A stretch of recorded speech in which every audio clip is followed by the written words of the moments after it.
Hello, I'm Mark Shardlow. Forest are looking for 3 points at home to Ipswich as we analyse back-to-back defeats.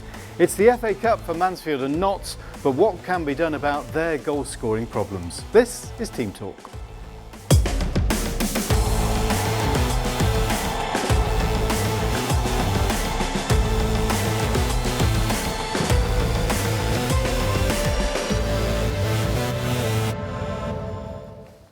So hello and welcome along to Team Talk, chatting all things Forest, Stags and Notts, and a big hi if you found us on YouTube.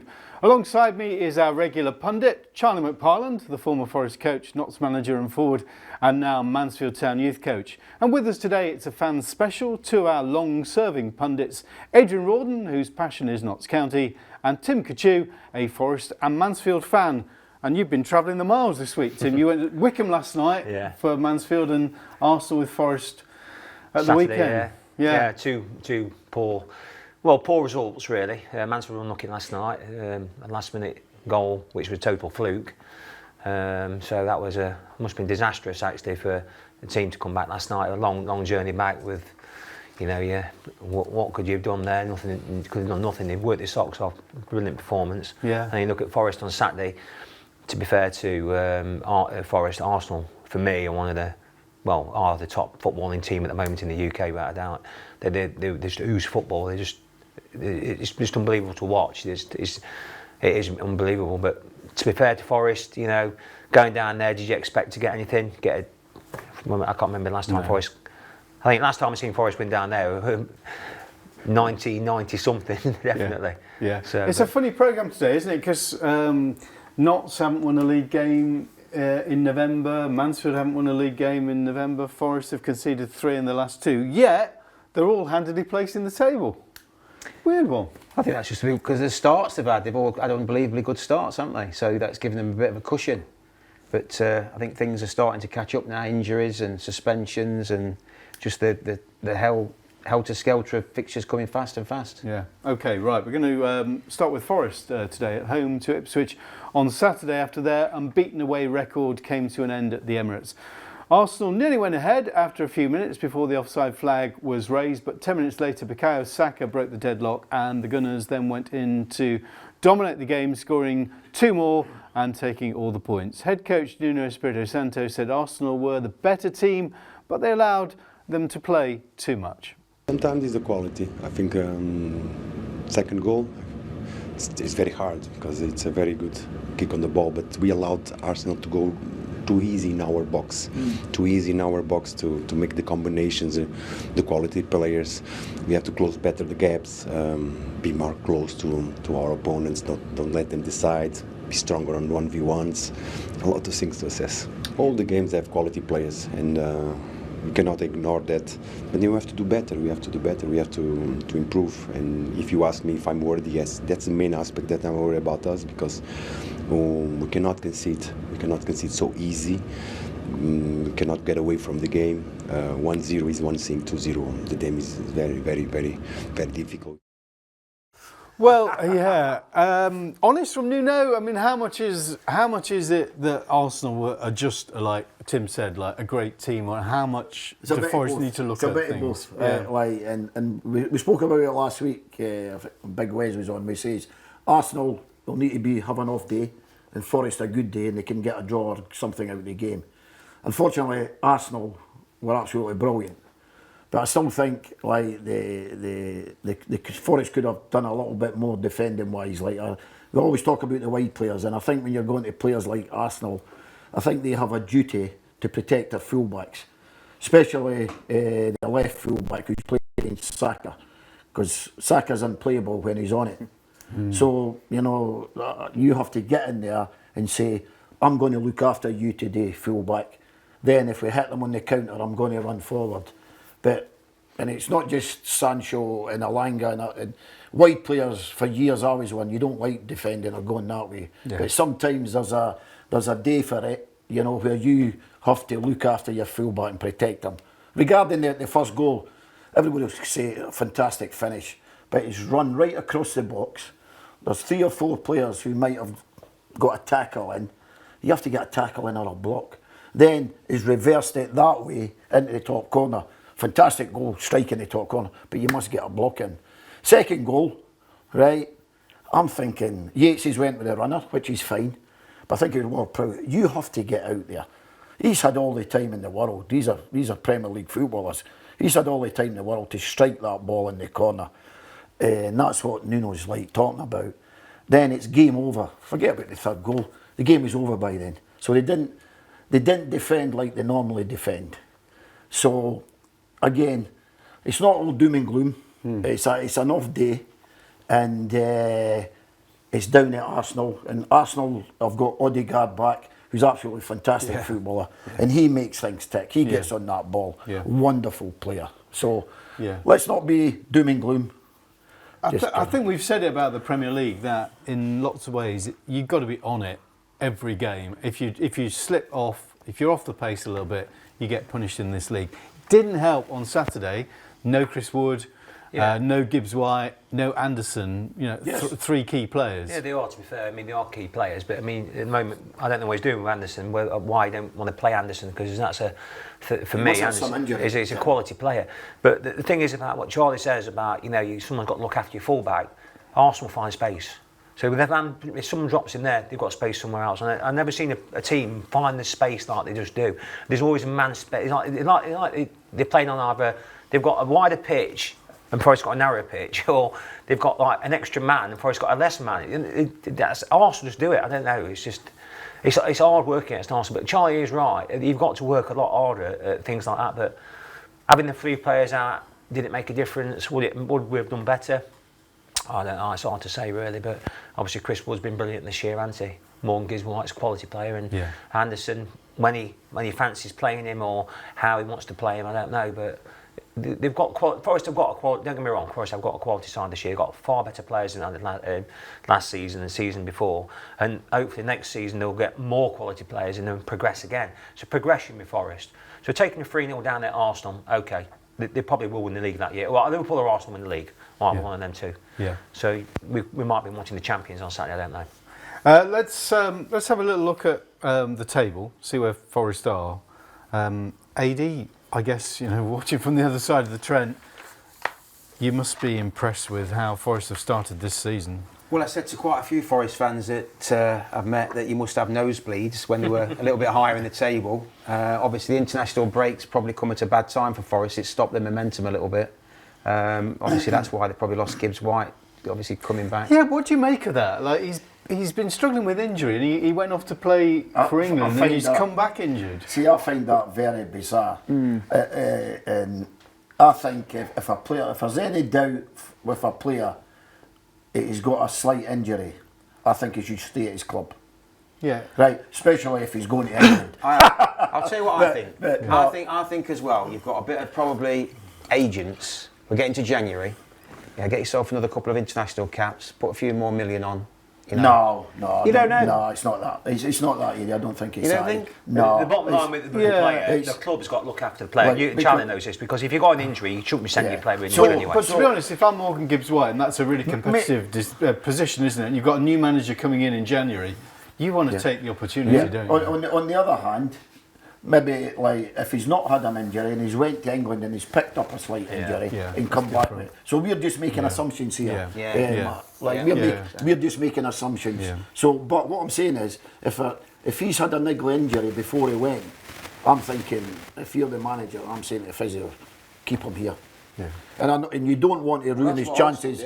You don't want to ruin. Well, exactly. Saka didn't. You don't want to ruin his chances for England, and look what happened. His chances with England, like you say, new manager coming in. Yeah. But sometimes, like, you have to look after your club and your player. So what's happened is he's come back and he's not been able to take part in the Arsenal game. We've said the strength of Forest this season has been their defence, and yet they've conceded 3 in the last 2 games. And Nuno said it was a worry in his post-match interview there. Are we talking about the back 5, or is it the team as a whole that we're worried about? Look at the goals. Say the Palace goals, right? I think his last goal, that was a really soft goal, weren't it?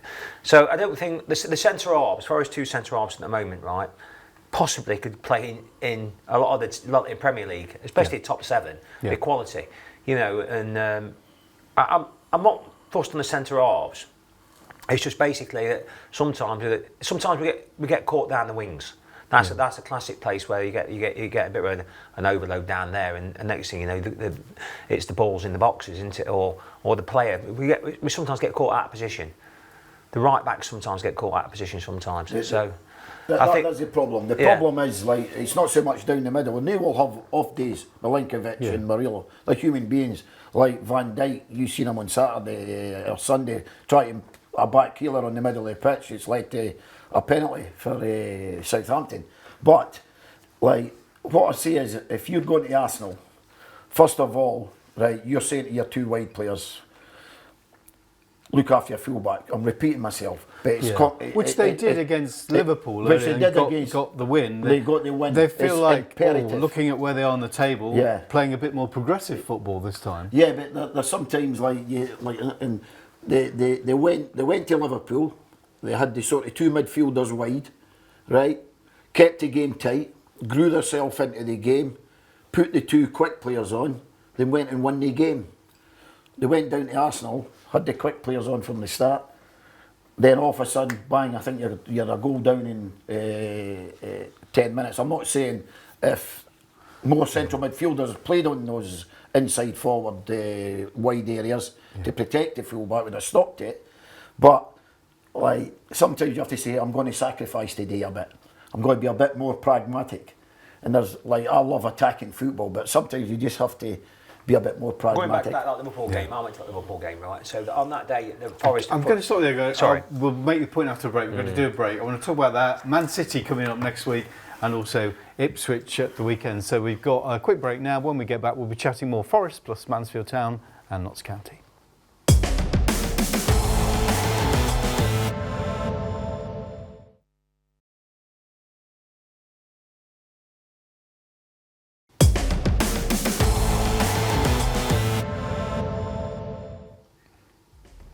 Welcome back to Team Talk with me, Mark Shardlow, joined as always by former Notts County forward and manager, now Mansfield Town youth coach Charlie McParland. We've got Notts fan Adrian Rawden and Stags and Forest fan Tim Kociuch with us too. Tim, just before the break, you were talking about Liverpool. Yeah, the Liverpool game at Forest. It was that game was a game that, as Forest grew into a game, like you say, they were looking like they were going to win with the chances they were getting. But comparing that, say, to Liverpool as potential champions as well as Arsenal champions, the football that Arsenal played compared to Liverpool is a totally different thing. But on that day with Forest did worked as what Chaz would like Forest to work like, a workman-like team, and ground the result out in the end. But Forest did well deserve that result. It weren't a case that weren't a fluke on that day. That was a well-deserved win. That was. So let's just look ahead to next Wednesday before we go to the weekend. Man City. How would you approach the Man City game? I mean, what a crazy team Man City are at the moment, AD. I can't. I'd say it's probably the best time that Forest could play Man City, to be fair, because they're a bit all over the place, aren't they? Yeah. And if Forest can turn up, get amongst them, you never know. So what tactics do you thinking about Arsenal, thinking about Liverpool? What are you going to do at Man City? Well, score. I'm just glad to realising Pep as human, because for me I absolutely love the man as a manager and how he plays his football. But if you'd say 6 months ago they're going to lose 4 or 5 games on the trot and not win, you're thinking, like, what have you been drinking, son? So again, I think you just have to try and stifle them. Then they're so vulnerable at the back, and for Forest counter-attack, you get your Alangas and you get your Hudson-Odois, and you get back in there, right, and help those defenders.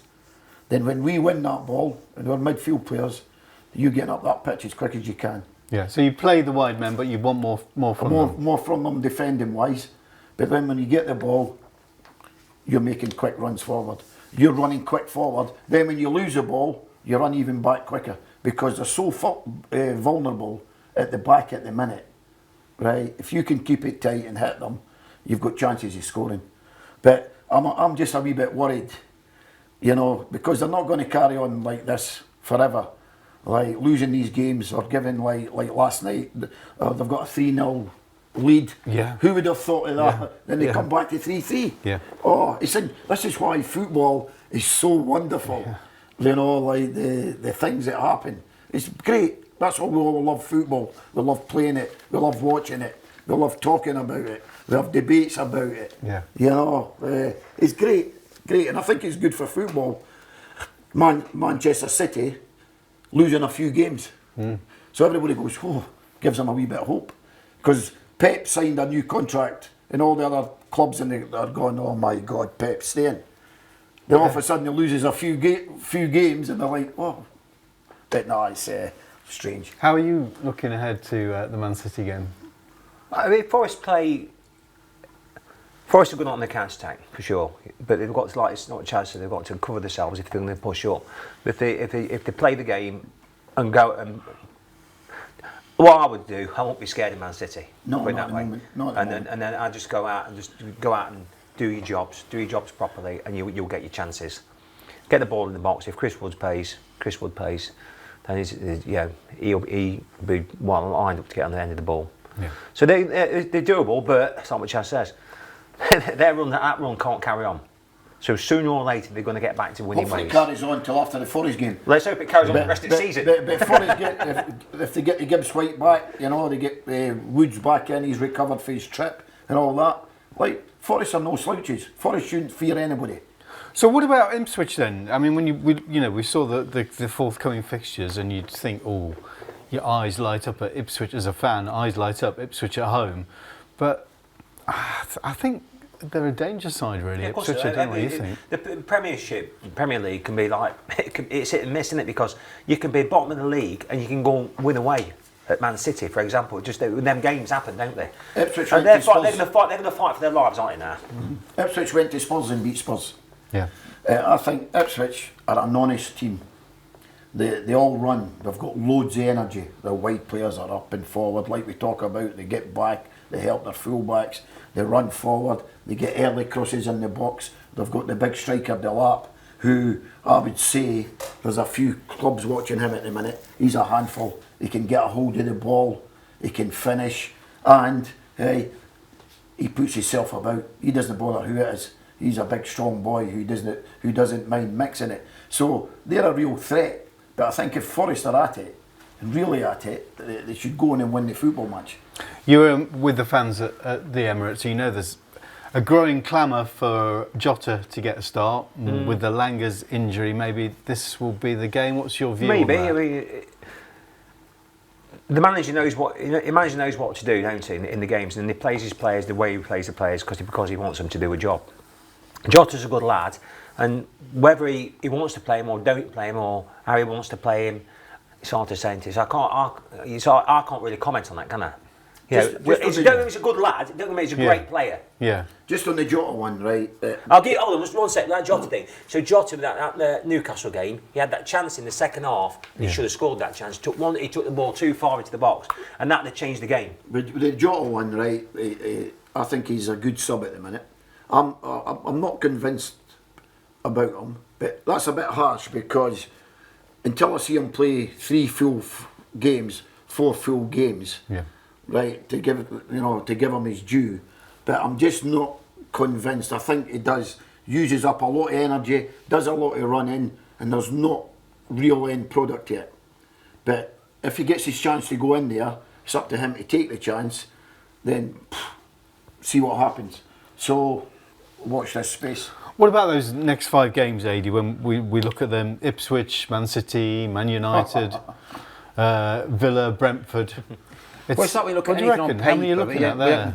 We don't play on paper, do we? Forest are capable of beating any of them. They're capable of beating. I mean, I look at the Ipswich game. Like a lot of Forest fans I spoke to, when they went into that Fulham game, they were expecting Forest to beat Fulham. Yeah. They ended up losing that day. So you could end up with another bad result against Ipswich. Then probably going to get 4 points in those back-to-back Manchester fixtures. That's the way it goes. I could see Forest definitely getting something out of those Manchester fixtures, to be honest with you, because Manchester United at the minute are an average team. They're an average team. They're a below average team. So, you know, they've got every... Look, Forest have invested money. They're definitely more combative and better than they were. So I'd expect them to pick some points up. I don't expect Forest to be struggling at the minute, to be honest. I think, like you said, though, earlier, and I think it's a good point, momentum's a thing. And when you go in on a run of defeats and you're not scoring goals, that could be the unravelling, if anything, you know. It's so tight in there, isn't it? You know, I could make a case for Forest finish 8th. I can make a case for them finishing 15th. There's a lot of teams with some decent players who could, if they put a decent run together, climb up that table. Close, isn't it? The Premier League's close. There's also a lot of teams now that's established in the Premier League that's got the money to be better. Yeah. And they've sold players to be better. Look at your Brightons and your Bournemouth, who have been in they've stayed in there. Obviously, Bournemouth went down and came back up again, but they've also sold players, haven't they, for big money? Yeah. So they've got the money now in January to get a top Championship a lad that could come in from the Championship and be a revelation in the Premier League, or take another team's player, because they've got the money. I mean, teams they can compete now. And Forest have got players now in their team that probably clubs want to buy, because they've hit a good, like they've got Gibbs White, you know, they've got Domingos. I would buy him, no problem. They've got Elliot Anderson. He's only Ryan a young Yates. lad. They've got Alanga. Yeah, a lot of speculation about Alanga. They've got Murillo. There's people, Murillo. There's people who want to buy all these players. And if I'm a scout and watching these players, I'm doing my reports and I'm thinking he's a good player. So that's a good sign. And I think Forest will probably go into the market in January and go and get another striker. Yeah. Because I warn you, he's went there, levelled out a bit. Now he's gone there, and Chris Woods has kept him out of the team. So I think you need another striker to help Chris Woods, because he's been absolutely brilliant. He's into his 30s now. Can he keep playing every week from now to the end of the season? Probably not. But so hopefully they can go into the market and get that player to help them out with that. If they're safe and you know, they're not going to go down. Sometimes you might leave the January market, keep your powder dry till summer, then go and get that big one. But again, I'd like to see Forest really go for the FA Cup. Yeah. Yes. Yeah. I'd love to see, you know, they're in a good position in the league. Come on, go and try and win the FA Cup. Yeah. The draw this weekend. Yes. So that's sort of. That's what Yeah. Yeah. And don't put weekend teams out in it. Go and try and win that cup. Yeah, I think the Forest need to bring forward in, don't they? Yeah. For sure. Whether that's on loan as a short-term temporary measure or find someone. Yeah, if they've got a forward with a little bit more pace, then that would cause a lot of problems for you know, quite a stocky lad with some pace can look after himself, because the Premier League's so physical, it's unreal. You know, the foul in the Championship is not a foul in the Premier League. Yeah. You know, the physicality is unbelievable. So a decent, strong lad who can hold the ball up, do a bit, and he's got the pace just to get around the back. Okay. And the ideal striker. Let's leave Who scores goals? Yeah. Don't forget about the goals. Yeah. Let's leave Forest men for a moment and we move on to Forest women. Storm Burt forced the cancellation of their Women's FA Cup game. It's been rearranged for Sunday. So a quick look at Notts County's women's side, who won 5-0 at Solihull Moors for back-to-back wins. The Pies are 5th in the table with 6 wins from their opening 11 games, and their head coach Adam Dunleavy says he was pleased with the way his team played at Solihull. Yeah, it feels fantastic. I think both in terms of the performance, the way we carried ourselves through the 90 minutes was fantastic, and obviously another clean sheet, 2 clean sheets in a row was brilliant for us, so really proud of that from a defensive unit, goalkeeper unit, and the out of possession higher up the pitch as well. So yeah, brilliant performance, really pleased. Right, after the break we'll be looking at the FA Cup games and goal scoring problems for both Mansfield and Notts County.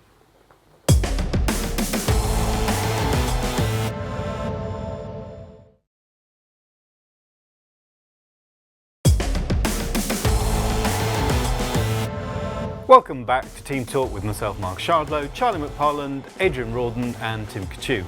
Mansfield Town are preparing for a cup-tied out-of-form Stevenage and a Tuesday league game at Bolton, but they've now lost 3 league games in a row to slip down the table, all of them 1-0. Disappointment at the one call as Bristol Rovers sliced open the Stags on Saturday early in the second half to get the goal and the 3 points. Then on Tuesday night, the Stags more than matched top of the table Wycombe. It was a gutting defeat though, the Chairboys making it 10 wins in a row for them with a fluke goal 3 minutes into stoppage time as the ball ballooned over Christy Pym. This is manager Nigel Clough's take on that. It's just a fluke. He's crossing it to the far post. We've got men there to deal with it as we have done all game, and it's just floated in the far corner. We lost one at Burton years ago, like similar. And if somebody rips you to pieces, puts them in the top corner, you hold your hands up. But to concede a fluke like that, and then we were pressing 90 minute or so into added time. It was us, we got a corner and everything, and we're trying to win the game. And then we dealt with the long throw. Absolutely nothing you can do about it. Tim, you were there with there was a great contingent of Mansfield fans there as well last night. I'm not sure how they went. There was a fair few hundred there, yeah. I think they've travelled really well this They season. have. They take a couple of thousand to a lot of games. We went to Wigan away. There was 1,700 went to Wigan away. Yeah, unbelievable, really. But gutting last night. Yeah, I mean, it's you go to a place like Wycombe who's flying, and you can see why they're flying, because they score a last-minute goal. You know what I mean? It's like, and they've got the look about him. But for the game, I don't think they really didn't cause Mansfield any mega problems. I thought Mansfield dealt with him pretty well, and toward in the second half they were just doing the same thing. Two centre halves from a goal kick, and the goalkeeper didn't use centre half, he just pinged it, and Mansfield were dealing with that. Their forwards weren't picking the ball up, and Mansfield were getting a foot in, made it scrappy for him in midfield. Arcelaj had a good game. He was picking balls up. He was making a nuisance for himself. And to be fair, he's a great player anyway. But it stopped him. It nullified him in what they do. You can look at Wycombe. They are a very organised and a very good team. They've got some good players, and you can see why when they open teams up, when what they've done this season, they get results like at Stockport and stuff like that. They've got a lot of energy.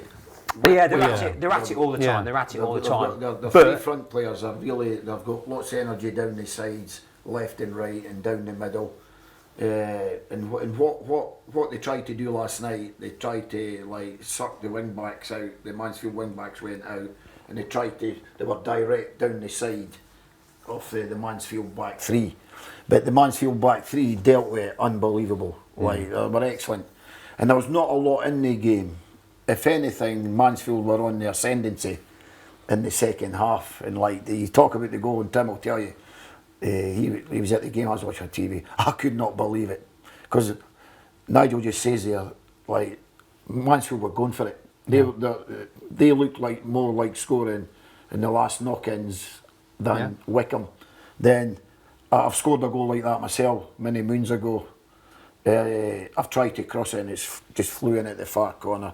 The goalkeeper, there's nothing you can do about it, because he's waiting for the cross to move his feet, then you just get caught off balance.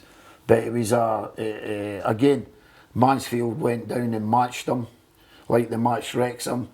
But again, the longer you keep these 1-0s, it's very difficult. Yeah. It's amazing. It's very difficult, like but they'll be back. That shot, his shot last night he put him with the left foot as well. So it's not like he's pushing with his right foot to bend it into the far corner. Yeah. It was actually a poorly hit shot, because he was supposed to be crossing it, and it could have sailed it. He could easily sail over the bar with that poor a shot. An effort. But it's one of them sort of goals that win you games, and when you're top at league, gives you momentum. Yeah. And that's where you end up 10 minutes on the spin. Every club's had the luck. Yeah. But when you're up there, you have the luck. Bit momentum. You need a bit of luck in this game. Yeah. Momentum and a wee bit of luck. It's now 3 1-0s in a row, and a slip down the table after a phenomenal start. Let's have a quick look at the table and see what we make of this. Stags 10. Yeah, if you've got to look at it there, we've still got a couple of games in hand over Lincoln and a game in hand over Bolton. And they've got Bolton in next week. So potentially, when they play Bolton, Mansfield could be on level on points with Bolton and a game in hand. Do you see what I mean? So it's like, I won't be too struggling with that. Mansfield's still got a couple of games in hand on teams. Every club's going to go through a little sticky patch throughout the season. Yeah. It's like, Mansfield, and it's not as if they're going to games and getting absolutely beat up. They're in every game and they're actually controlling games at times. They've got to have a little bit more luck up front as well. You mean, like Wrexham away the other week, Mansfield were a far better team than Wrexham, a far better team. The Mansfield actually were yards ahead of them. But Wrexham scored the look, got the look, scored the goal, and Mansfield had no luck when Gregg's at the bar, potential penalty in first half. Will Evans should have scored.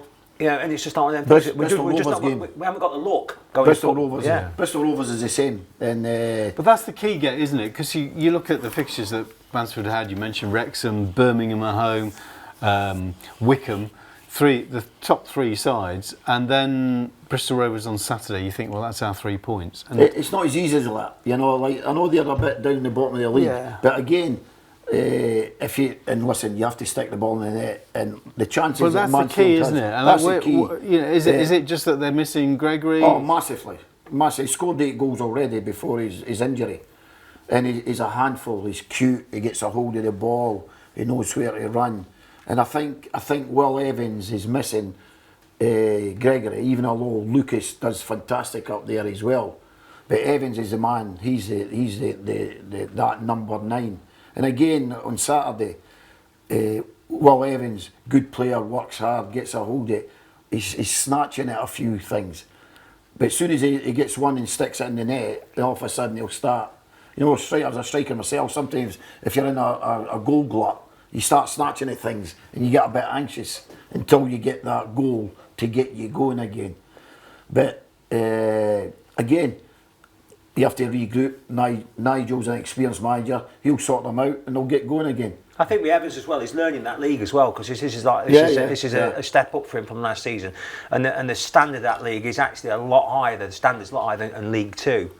So Mansfield last year in League Two with Stockport and Wrexham were probably standout teams, whereas when you go into this league, you might pick somebody out of like come out of the Newport side in League Two, which were probably just above average side in League Two last year, and then he comes in, and bearing in mind he's not had a lot of experience in football, for how old he is, because he's not really played at the highest standards, and now he's come in, he's doing all right, more than all right in League One, to be fair to him, and I think he's still learning what to do, and sometimes I think he gets caught out by the experience of the centre half, and he plays against the centre half, because what Gregors does, balls up in the air like that, and Gregors in front at player, in front at centre half, and sometimes Will Evans the centre half will get in front of him, and that's a bit of a thing.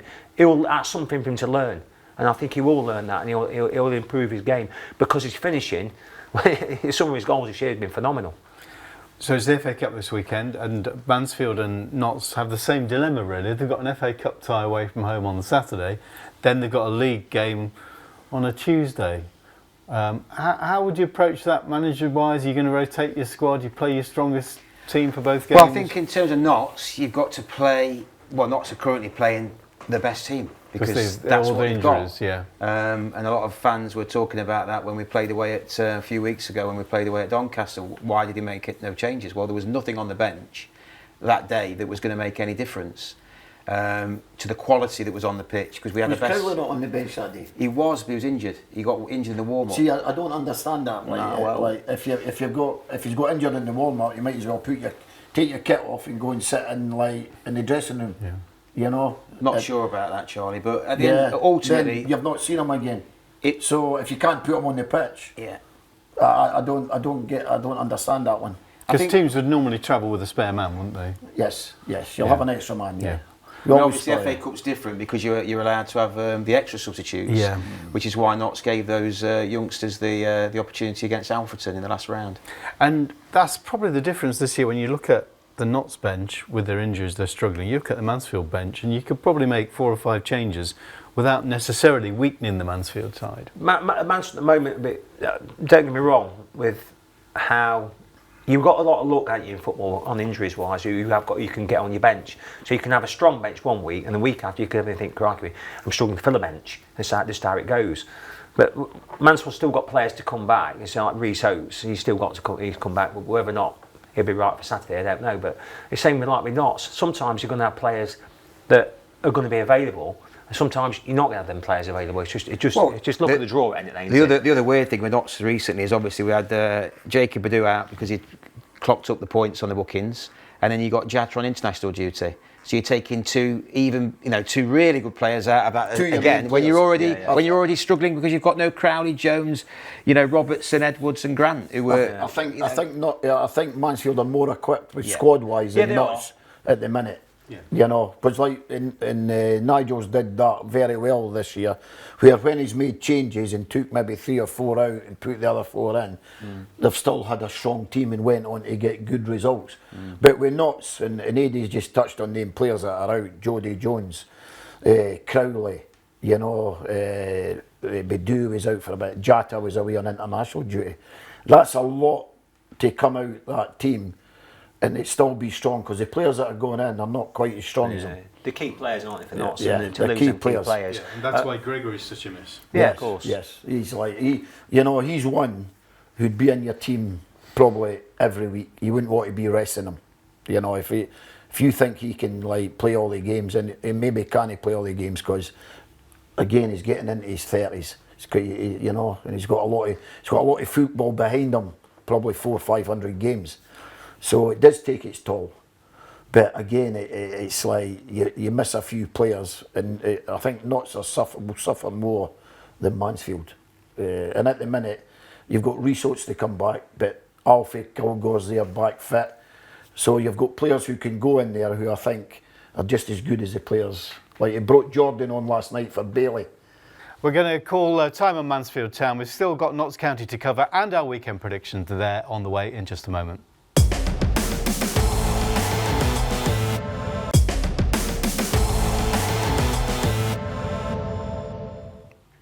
Welcome back to Team Talk with Charlie McParland, Adrian Rawden, Tim Kociuch and myself, Mark Shardlow. Goals at home remain an issue for Notts County. Like Mansfield, they had no league wins in November.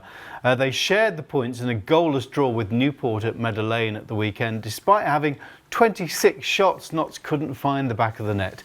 Head coach Stuart Maynard says his side just needed the final finish. I think we performed very, very well right to the final third, and then we just lacked end product, and that's what we've said today in the group. The group know it, and it's frustrating for all of us. For it's another point on the board and a clean sheet, and I think they're the only pluses that when you come away you can look at. The performance was very good again, but the end product and the cutting edge, I think we probably had around 27 shots, but there was only 7 or 8 on target, so we need to hit the target more, and we work the goalie and more end product in the final third. That's all you can come away when you assess it now straight after the game without watching it back and analysing it. That's what we lacked. AD, it's just getting frustrating at Meadow Lane, isn't it? It's sort of week after week, it seems to be the same story, really, that Notts have the possession, they have a few chances, and they don't get the points. Yeah, but when you've not got your golden key to unlock doors, you know, you've not got your Dan Crowleys and your Jody Jones, you know, that's half the problem. It's that extra bit of quality at this level that can do something magical that will change the game. I mean, Jata has been brilliant. I think he's settled into English football. He's got a really good strike rate for the appearances he's made, and I think he's been a decent acquisition. But he needs to have other players around him. I mean, obviously David McGoldrick now is getting to an age where they've got to manage his game time. I think he's probably been used a bit more than you would have hoped because of the injuries to other players. And I don't think you can underestimate how many players at the start of the season when we had that really good start, you know, people like Edwards and Grant, for example, that were probably not expected to be like, you know, featuring, made such a massive impact in that start, you know, with their pressing and their energy. They've lacked that. And then obviously then you have Robertson going injured. You've got Matty Palmer just coming back from that horrendous long-term injury. So the bright thing is that in a positive way, Notts are now a little bit harder to beat. They've got a little bit more resilience. Defensively, they're pretty sound. You know, they've got some. Platt and Bedu have made a massive difference to obviously defence. So they've got it there, and it's surprising, really, given the run we've been on of, you know, hit and miss games, that we're still in that top 5. Yeah, let's have a look at the table, because that is the remarkable thing, really, isn't it? That Notts there, 28 points, they're in 5th position, touching distance to an automatic promotion spot. 1 or 2 teams beneath them, MK Dons, are in good run of form with a game in hand. But what do you think, compared to this time last year, Notts County, are you in a better place than you were December 2023? I think last season it was obviously there was a lot of if you like, we're back in the Football League. Expectation. A lot of expectation to probably go and steamroller the league. But, you know, when you've got teams of the quality that went up, I mean, you look at Stockport, you look at Wrexham and the Stags, they were far, far superior. You know, I went to all the games against those teams, and, you know, Stags took knots off the pitch at Meadow Lane, and Wrexham was I think the Wrexham was the games where we were probably a bit unlucky both times against Wrexham, because we narrowly lost both times against Wrexham. And the turning point of the season was, funnily enough, against Wrexham at Meadow Lane, when we had the bad injury to Matty Palmer, and Notts just didn't recover from losing that, if you like, that little bit of a key player on the chessboard, you know, a key component. We lost it, and we lost a bit of momentum. Obviously, we've moved on. Naman went. Langstaff's gone. How much are you missing? You weren't expecting probably those players to go if we were to kick on again, but Notts have decided to cash in and sort of rejuggle the pack. What you've got now is Stuart Maynard's got largely a team that's been assembled in his own, if you like, style, similar to when he was at Wealdstone. I mean, Wealdstone under Stuart Maynard were a very difficult team to beat. They were pretty much draw specialists as well, to be fair. And winning well on the road, and that's where Notts have been earlier in the season. But the frustrating thing is, I think it's the modern football. It's frustrating for fans when you see the possession, they get into the final third, and there's no end product. When you want someone to pull the trigger or get a crossing, we start going back again. There's no urgency sometimes to go. When they played in the FA Cup game against Alfreton, I know it was Alfreton Town, but that second half was a professional second half where they went to task, and they took Alfreton to task. Yes, it was a non-league side, they were tiring, but it was in the recent weeks, it's the game which you've watched and you thought, well, that's Notts County. Whereas when you went to Crewe, it was a non-event. I mean, it's a terrible penalty decision. And it was a poor decision. Poor decision. Yeah. But we were never in that game. They're never in the game. No. Newport County at the weekend, different kettle of gravy. You know, we've had lots of possession, we've had lots of chances, some scruffy ones. Whereas better players on the pitch possibly would have converted those. But on Saturday, the pleasing thing on Saturday was they've had 26 attempts. Yeah. So they created chances on Saturday. Only 7 on target though. Yeah. But in saying that, if you take 2 of them 7, you've got 2-0. The week before, where he changed his system to 4-4-2 to start with, and he didn't start with David McGoldrick. I'd have started with David. Then when they put David on the second half, he changed back to his 3-4-3 or his favourite system. They were a little bit more effective. But Saturday, the chances were there. And they've got the big lad back as well, you know, to play. So you expect him, and like Eddie says, I think, because at first, when I first seen him play, I'm thinking, I'm not so sure, but he has settled into English football. Needs to work on his touch a bit, his hold-up play, but if you get the ball between the posts, he normally sticks it in, and he's had a sort of couple of half chances on Saturday, and he's not taking it. But they have to keep creating these chances. And they'll end up taking them.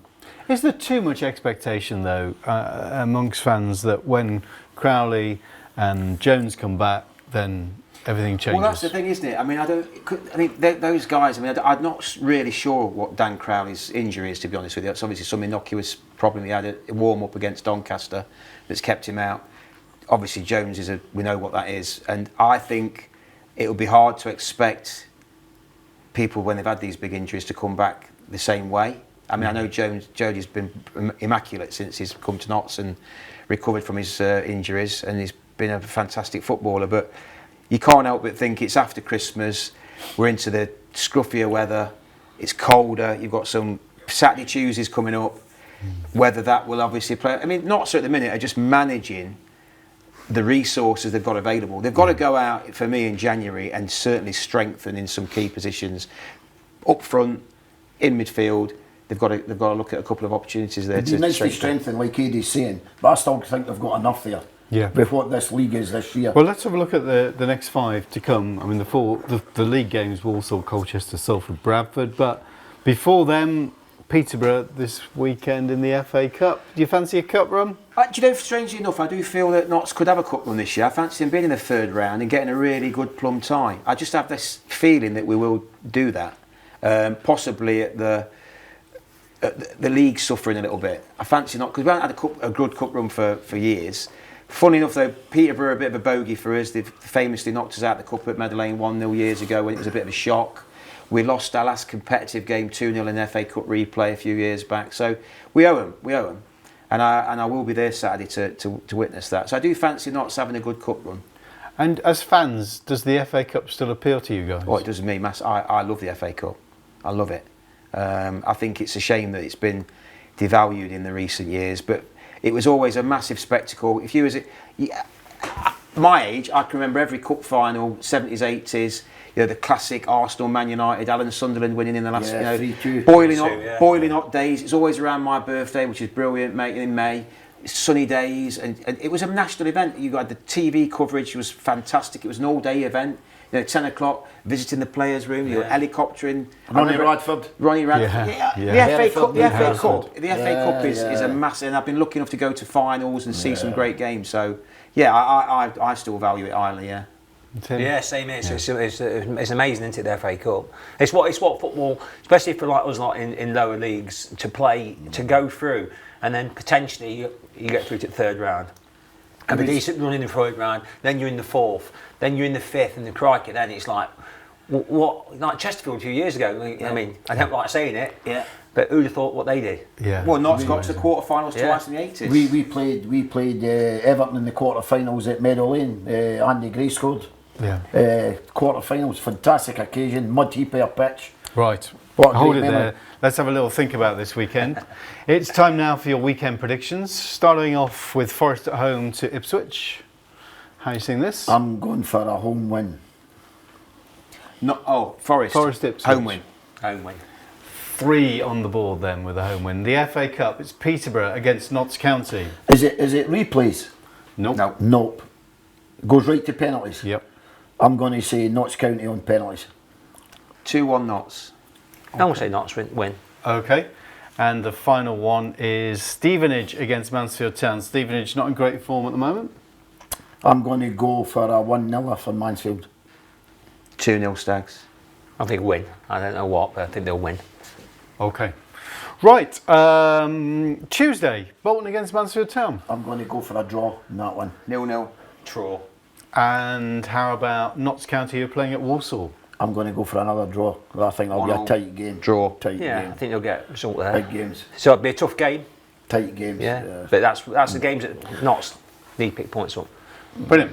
They Okay. can make a statement at Walsall. Yeah. Could And they? Mansfield can make a statement at Bolton. But the big games are playing against good sides. Brilliant. Thank you. Thanks, guys. Thank you, Tim. Thank you, Adi, for being with us. Enjoy the FA Cup. Back-to-back league games for Notts County and Mansfield on Tuesday too. Me and Charlie are having a week off, so Mark Dennison will be here next week to talk Forest, Mansfield and Notts. And we're going to say bye-bye to our producer, Sam, who's leaving after today. Thanks for looking after us, Sam. Thank you for watching and see you soon. Bye-bye.